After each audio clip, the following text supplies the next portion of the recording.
નમસ્કાર. ચાલો આજે અંગ્રેજી ગ્રામરના એક એવા વિષયમાં ઊંડા ઉતરીએ જેણે મને લાગે છે સ્કૂલમાં આપણને સૌને પરેશાન કર્યા છે. હા બિલકુલ. એક્ટિવ અને પેસિવ વોઇસ. આમ તો આ નિયમોનો ખેલ લાગે, પણ હકીકતમાં આ ભાષાની શક્તિને સમજવાની ચાવી છે. તમે બહુ સરસ મુદ્દો ઉઠાયો. આ માત્ર પરીક્ષા પાસ કરવા માટેના નિયમો નથી. બરાબર. યુપીએસસી, બેન્કિંગ કે એસએસસી જેવી પરીક્ષાઓમાં આ વિષય એટલા માટે જ પૂછાય છે કારણ કે તે વાક્યનો ભાર, તેનો ઈરાદો અને તેની પાછળની મનોવૃત્તિ સમજવાની તમારી ક્ષમતાને ચકાસે છે. એટલે કે શબ્દોની પાછળનો હેતુ સમજવો. બિલકુલ. જેમ કે મેં ભૂલ કરી અને ભૂલ થઈ ગઈ, આ બે વાક્યો વચ્ચે માત્ર શબ્દોનો નહીં, જવાબદારીનો પણ ફેર છે. આ જ સૂક્ષ્મતા પકડવાની છે. બરાબર. તો ચાલો આ કોડને તોડવાની શરૂઆત કરીએ. સૌથી પહેલા તો એકદમ સરળ ભાષામાં આ એક્ટિવ અને પેસિવ વોઇસ છે શું? જરૂર. ચાલો આપણા સોર્સ મટીરિયલમાં આપેલું એકદમ સરળ ઉદાહરણ લઈએ. હી બાયઝ અ કેમેરા, એટલે કે તે કેમેરો ખરીદે છે. અહીં બધું સીધું અને સ્પષ્ટ છે. તે એટલે કે હી વાક્યનો કર્તા છે અને તે પોતે જ ખરીદવાની ક્રિયા કરી રહ્યો છે. ફોકસ સીધો ક્રિયા કરનાર પર છે. બરાબર. એક્ટિવ વોઇસમાં કરતા એમ કહી શકીએ કે ડ્રાઈવરની સીટ પર હોય છે. હા. પણ જેવું આપણે પેસિવ વોઇસમાં જઈએ છીએ, ગાડીનો કંટ્રોલ બદલાઈ જાય છે. એ જ વાક્યને ફેરવીએ, a camera is bought by him. એટલે કે કેમેરો તેના દ્વારા ખરીદવામાં આવે છે. બરાબર. હવે જુઓ, વાક્યનો હીરો કોણ બની ગયું? કેમેરો. સાચી વાત છે. ક્રિયા કરનાર તે એટલે કે હિમ પાછળ જતો રહ્યો. અહીં મહત્વ એ વાતનું છે કે શું ખરીદાયું, કોણે ખરીદ્યું એ ગૌણ બની ગયું. અને આવું ક્યાં વધારે જોવા મળે? મોટાભાગે વૈજ્ઞાનિક રિપોર્ટ્સ કે સમાચારોમાં, જ્યાં શું થયું એ કોણે કર્યું કરતાં વધુ મહત્વનું હોય છે. આ તો ખૂબ રસપ્રદ છે. મતલબ કે આખો ખેલ ફોકસ શિફ્ટ કરવાનો છે. તો પછી આ ફેરફાર કરવા માટેનું કોઈ ટૂલકિટ હશે? અમુક મૂળભૂત નિયમો? હા બિલકુલ. અને ટૂલકિટ ખરેખર બહુ સરળ છે. મને લાગે છે કે અહીંથી જ મોટાભાગના લોકો ગૂંચવાવાનું શરૂ કરે છે. જુઓ, મુખ્યત્વે 3-4 સ્ટેપ્સ છે. પહેલું, કર્તા અને કર્મને અદલાબદલી કરી દો. જે કર્મ એટલે કે ઓબ્જેક્ટ હતું તેને વાક્યની શરૂઆતમાં લાવીને નવો કર્તા બનાવો. અને જે મૂળ કર્તા હતો એને અંતમાં લઈ જવાનો. બરાબર. અને બીજું અને સૌથી અગત્યનું, ક્રિયાપદ હંમેશા તેના ત્રીજા સ્વરૂપમાં એટલે કે પાસ્ટ પાર્ટિસિપલ, આપણે જેને V3 કહીએ છીએ, એમાં જ આવશે. ભલે કાળ ગમે તે હોય. ભલે કાળ ગમે તે હોય, મુખ્ય ક્રિયાપદ તો V3 જ રહેશે. બાયનું બોટ, રાઇટનું રિટન, ઈટનું ઈટન. ઓકે. એટલે કે કર્તા કર્મની જગ્યા બદલો અને ક્રિયાપદનું V3 ફોર્મ વાપરો. અને ત્રીજું સ્ટેપ પેલું બાય લગાવવાનું, બરાબર ને? હા. કે ક્રિયા કોના દ્વારા થઈ તે બતાવવા માટે a camera is bought by him. બિલકુલ. આ 3 પાયાના નિયમો છે. પણ અહીં જ ભાષાની સુંદરતા અને એમ કહીએ કે જટિલતા શરૂ થાય છે. કેવી રીતે? હંમેશા બાય નથી વપરાતું. અને આ એવા અપવાદો છે જે પરીક્ષામાં માર્ક્સ કપાવી શકે છે. જેમ કે જો વાક્ય હોય આઈ નો હિમ, તો તેનું passive he is known to me થાય છે, બાય મી નહીં. ઓહ હા. એવી જ રીતે વોટર ફિલ્ડ ધ ટબ નું passive the tub was field with water થાય છે. ઓકે. અહીં હું હંમેશા ગૂંચવાતી હતી. આ ટુ અને વિથ ક્યારે વાપરવું તેનો કોઈ સરળ રસ્તો છે? મતલબ આ નિયમો પાછળ કોઈ તર્ક છે કે પછી ખાલી ગોખવાના જ છે? નાના તર્ક છે. સામાન્ય રીતે જ્યારે ક્રિયા કરવા માટે કોઈ સાધન એટલે કે ઇન્સ્ટ્રુમેન્ટ કે કોઈ વસ્તુનો ઉપયોગ થયો હોય ત્યારે વિથ વપરાય છે. જેમ કે લાકડી વડે માર્યું તો વિથ અ સ્ટિક. બરાબર. અને નો કે ઓબ્લાઇજ જેવા ક્રિયાપદો સાથે સંબંધ દર્શાવવા માટે ટુ વપરાય છે. આ કોઈ સખત નિયમ નથી, પણ પ્રેક્ટિસથી આ પેટર્ન સમજાઈ જાય છે. આ બતાવે છે કે ભાષા માત્ર નિયમોનો સંગ્રહ નથી, પણ સંદર્ભ અને અર્થનો પ્રવાહ છે. સમજાઈ ગયું. તો આ તો થઈ મૂળભૂત વાક્યોની વાત. પણ વાસ્તવિક જીવનમાં અને પરીક્ષાઓમાં વાક્યો હંમેશા આટલા સીધા નથી હોતા. ક્યારેક આજ્ઞા હોય, ક્યારેક સવાલ હોય. દાખલા તરીકે કોઈ કહે ઓપન ધ ડોર, આનું પેસિવ કેવી રીતે બનાવવું? અહીં તો કરતા જ નથી. બહુ સારો સવાલ છે. આને ઇમ્પેરેટિવ સેન્ટેન્સીસ એટલે કે આજ્ઞાર્થ વાક્યો કહેવાય. આના માટે એક ખાસ ફોર્મ્યુલા છે. કઈ? લેટનો ઉપયોગ કરવો. બંધારણ બને છે let plus object plus be plus V3. Okay. તો ઓપન ધ ડોરનું બનશે let the door be opened. આ બંધારણ સીધું યાદ રાખી લેવાથી પરીક્ષામાં ઘણો સમય બચે છે. અને પ્રશ્નોનું શું?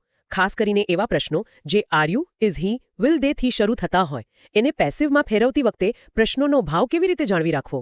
એનો નિયમ પણ સરળ છે. જો એક્ટિવ વાક્ય સહાયક ક્રિયાપદથી શરૂ થતું હોય તો પેસિવ વાક્ય પણ સહાયક ક્રિયાપદથી જ શરૂ થવું જોઈએ. અચ્છા. ચાલો એક ઉદાહરણ જોઈએ. Are you writing a letter? અહીં શરૂઆત આર થી થઈ છે. જ્યારે આપણે તેને પેસિવમાં ફેરવીશું ત્યારે નવો કરતા અ લેટર બનશે, જે એકવચન છે. એટલે વાક્ય ઇઝ થી શરૂ થશે. બિલકુલ. Is a letter being written by you? જુઓ, પ્રશ્નાર્થ સ્વભાવ પણ જળવાઈ રહ્યો અને નિયમો પણ પળાયા. વાહ, આ તો ખરેખર લોજિકલ છે. પણ મને એક બીજી અટપટી પરિસ્થિતિ યાદ આવે છે. કઈ? એવા વાક્યો જેમાં બે કર્મ હોય. જેમ કે she brought me a cup of coffee.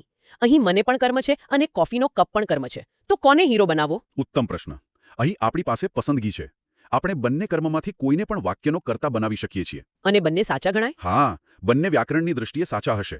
જો આપણે મી, જે ઇનડાયરેક્ટ ઓબ્જેક્ટ છે, એને લઈએ તો વાક્ય બનશે I was brought a cup of coffee by her. Okay. અને જો અ કપ ઓફ કોફી, જે ડાયરેક્ટ ઓબ્જેક્ટ છે, એને લઈએ તો બનશે a cup of coffee was brought to me by her. એટલે પસંદગી એ વાત પર નિર્ભર કરે છે કે આપણે શેના પર ભાર મૂકવા માંગીએ છીએ. બરાબર.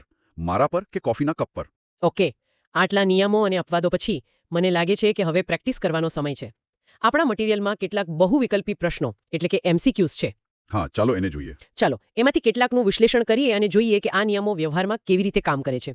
પ્રશ્ન નંબર 3 લઈએ. ડુ નોટ આઇડલ અવે યોર ટાઈમ. આ એક આજ્ઞાર્થ વાક્ય છે અને સાથે નકારાત્મક પણ.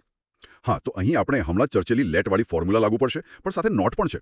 તો બંધારણ બનશે let plus object plus not plus be plus V3. એટલે સાચો વિકલ્પ. આ હિસાબે સાચો વિકલ્પ છે C, let your time not be idled away. આ પ્રકારના વાક્યોમાં નોટનું સ્થાન બહુ જ મહત્વનું છે. બરાબર. હવે એક જટિલ વાક્ય જોઈએ. પ્રશ્ન 11. He is not a man whom you should invite. આ વાક્ય જોઈને જ કોઈ ગભરાઈ જાય. આને કેવી રીતે ઉકેલવું?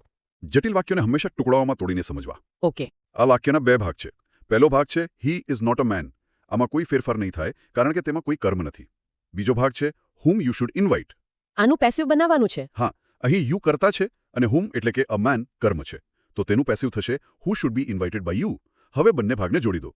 હી is not the man who should be invited by you. બિલકુલ. આ રીતે મોટા વાક્યોને નાના ભાગમાં વહેંચી દેવાથી ભૂલ થવાની શક્યતા ઘટી જાય છે. આ તો સરસ ટ્રીક છે. અને એક સૌથી સામાન્ય પ્રકાર જે પરીક્ષાઓમાં આવે છે હુથી શરૂ થતા પ્રશ્નો, જેમ કે પ્રશ્ન 15 હુ સ્ટોલ યોર બુક. આનો એક ગોલ્ડન રૂલ છે. શું? જ્યારે પણ એક્ટિવ વાક્ય હુથી શરૂ થાય ત્યારે તેનું પેસિવ હંમેશા બાય હોમથી શરૂ થાય છે. આ એક નિયમ યાદ રાખી લો તો 5 સેકન્ડમાં જવાબ મળી જાય. એટલે અહીં સાચો જવાબ છે A, by whom your book was stolen. બરાબર. સરસ. હવે હું એક એવા પ્રશ્ન પર આવવા માંગુ છું જે મને થોડો ગૂંચવણભર્યો લાગ્યો. પ્રશ્ન 20. The students were listening to the teacher. આ પાસ્ટ કન્ટિન્યુઅસ ટેન્સ છે. આપણા મટીરિયલમાં તેનો જવાબ A the teacher was listen to by the student આપેલો છે. પણ મને લાગે છે કે કન્ટિન્યુઅસ ટેન્સમાં બીઇંગ આવવું જોઈએ. શું હું સાચી છું? તમે બિલકુલ સાચા છો. અને આ એક અત્યંત મહત્વપૂર્ણ મુદ્દો છે. અચ્છા. વ્યાકરણના કડક નિયમ મુજબ કોઈ પણ ચાલુ કાળ એટલે કે કન્ટિન્યુઅસ ટેન્સના પેસિવ વોઇસમાં બીઇંગનો ઉપયોગ ફરજિયાત છે. તેથી 100% સાચો જવાબ the teacher was being listen to by the student હોવો જોઈએ. તો પછી સોર્સમાં આપેલો જવાબ ખોટો છે કે પછી આમાં કોઈ બીજો ખેલ છે? પરીક્ષામાં આવું થાય તો વિદ્યાર્થી શું કરે? આ તો સ્પર્ધાત્મક પરીક્ષાઓની કસોટી છે. અહીં સૌથી સાચો જવાબ શોધવાનો નથી, પણ આપેલા વિકલ્પોમાંથી શ્રેષ્ઠ જવાબ શોધવાનો છે. ઓકે. બની શકે કે પરીક્ષાના પેપરમાં 100% સાચો વિકલ્પ આપ્યો જ ન હોય.